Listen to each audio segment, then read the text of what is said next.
Geologist here in town, father, 3 wonderful children, my wife's a pediatrician, and I'm just tired of complaining, and I decided to get involved, and that's why I'm here. I've been involved with Kent County Family Fiscal Responsibility. I helped co-found that organization, which is a taxpayer rights group, watchdog group. I've been involved with the GOP, I'm in the executive committee, but more importantly, I've seen recently what the government can do in healthcare. And that overreach is something we need to be very careful about, and we need to fight that both as individuals and at the state level. And that's, again, why I'm here. I want to fight for more increased transparency in the state legislature, state government, ending this federal overreach, a part-time legislature. I've been, I know Scott said Lansing's seductive. I grew up near Lansing. I don't find it all seductive. Also for lowering taxes and significantly cutting spending. We all have to accept the fact that we just can't spend what we are. We can't raise taxes because the state's already, we're what, 51st out of 50 in the DC as far as economic growth. We cannot afford to raise taxes. It's just not an option. We have to do things smarter, privatize services, cut services that are duplicative. We have an OSHA for Michigan. We don't need another one. The federal OSHA is plenty. And then we just need to change the way we provide health benefits. We can cut lots of spending just the way you do employee benefits. And those are things we need to do. I don't have a huge speech. I think it's real important that liberty, and I can tell you all the things I want to vote for and support. But really what I want you to know is when I get there, what I'm going to do. I can't anticipate what sort of bills are going to come before us, but I can tell you that I'm going to always defer to the individual.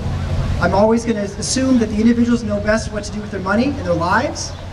And unless there's a real compelling reason, I'm not going to give that right over to the state. And I'm definitely not going to give it to the federal government. It's very important in most of these House races, most of them are not competitive in the general elections.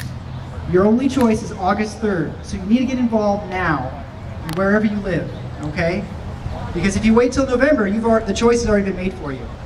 My district, it's about 60-40, so whoever wins the primary is almost guaranteed to win the general election. Even barring a couple felony convictions, I think you still can pull it off. So it's real important to find out what they believe in. You have to find someone who believes in the individual, in the Constitution, in the recognition that the government is to protect our life, liberty, private property.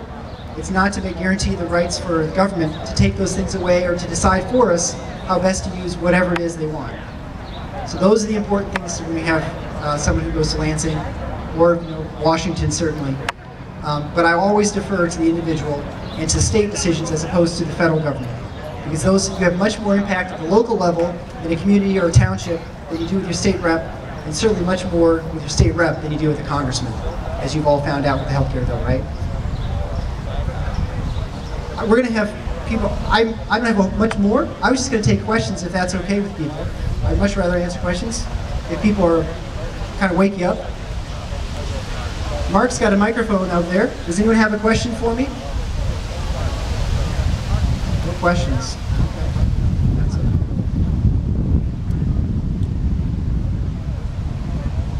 Anybody? Going once? How do you feel about CO2? Yeah, well, thanks, Tina. Yeah, so carbon dioxide, yeah, I told this to the Tea Party before, but I'm an anesthesiologist, and one of the important, we monitor blood pressure, heart rate, and carbon dioxide. And if you don't have carbon dioxide, you're dead. So that's my opinion. I'm very pro carbon dioxide. If my patients don't have it, that means I've not done a good job. I have a question for you. Thanks. Have you heard when you're going to have to start putting chips in people yet? No, but I'd be absolutely against that sort of thing. I mean, that's, you mean like RFID chips and things like that? Yeah, I mean, that's certainly something that the federal government's trying to do with our, at least enhanced driver's license or whatever, in the name of convenience. And I think this is an important thing too to remember. The reason you want to be very active, even after the election, you have to make sure that you stay on these reps and people, they get to wherever they are, wherever they're going, either Lansing or the federal government. Because as soon as the right's taken away, it's very hard to get back. How many people have been able, how many people really think you could take an airplane with nail clippers? Does anyone think you could actually hijack an airplane with nail clippers? How about 100? Yet we still have this rule, right? It makes absolutely no sense. Everybody knows it's ridiculous, yet we can't change it. Those are the sorts of things we have to make sure that we don't allow the government to have. I can't make a decision. Yeah? Justin Amash set a model for transparency and keeping his decisions. He also set a model that he will not vote yes on a bill he has not had time to read. Will you adhere to that model? Absolutely. I think it's completely it's irresponsible to vote for a bill in favor of a bill that you can't read or understand. You have to have adequate time. They sometimes have 1 minute to read a bill, and I accept the fact there may be times where I made the wrong vote, where maybe it was a good bill. But if it's a good bill, you should have an opportunity to read it.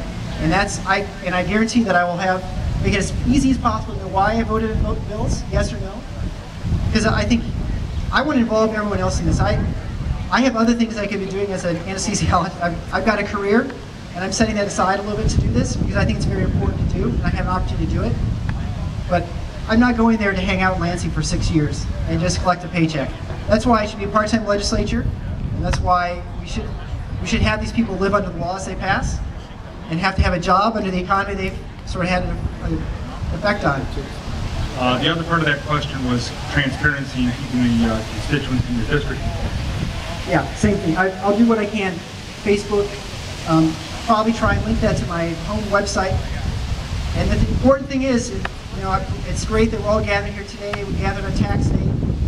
You have to be here next year. You have to be here in March and April, all those days, and check back. You can't just assume that, oh, we elected the right guy. Good, now we're okay. I want people to always be calling me and complaining, telling me I've messed up or doing a good job, because if you're not engaging, that's not how our government's supposed to work. It's supposed to be constant engagement between the representatives and the people. Any other questions? Michigan has some of the best schools in the whole wide world, yet our children go to Michigan schools, colleges, and then they move out of state. How can we keep our kids near us, and what can you think of as getting jobs back here in Michigan? Not necessarily just one big industry where if it goes under or gets controlled by the government, it can stay on its feet and keep people employed. Give us your thoughts on that, please. Yeah, I get this question a lot. Politicians should not dictate economic activity, okay? Because they will use political means and political decisions instead of economic ones. So instead of having a sustainable business, they're going to send money to their pal or some guy who raised some money for them, or their district, which may or may not make sense. $100 million to a battery plant in Korea, so they put some jobs, they can cut a ribbon, but maybe you gain 1,000 jobs, you may have lost 5,000. You should have the same rules for all businesses. You need to reduce regulations. You need to have good labor laws so that you have a reasonable workforce, and then allow the entrepreneurial spirit, the innovation that all Michiganders, all Americans have. Let them find a need and fill it. And don't tie them down to try and guess that you're going to. I know what the next best industry is. If I knew that, I should be doing it. I shouldn't be telling you about it, right? So that's what's more important. I think that just stay out of the way and not have politicians affect those things. Yeah. What will you do to help make Michigan become a right-to-work state?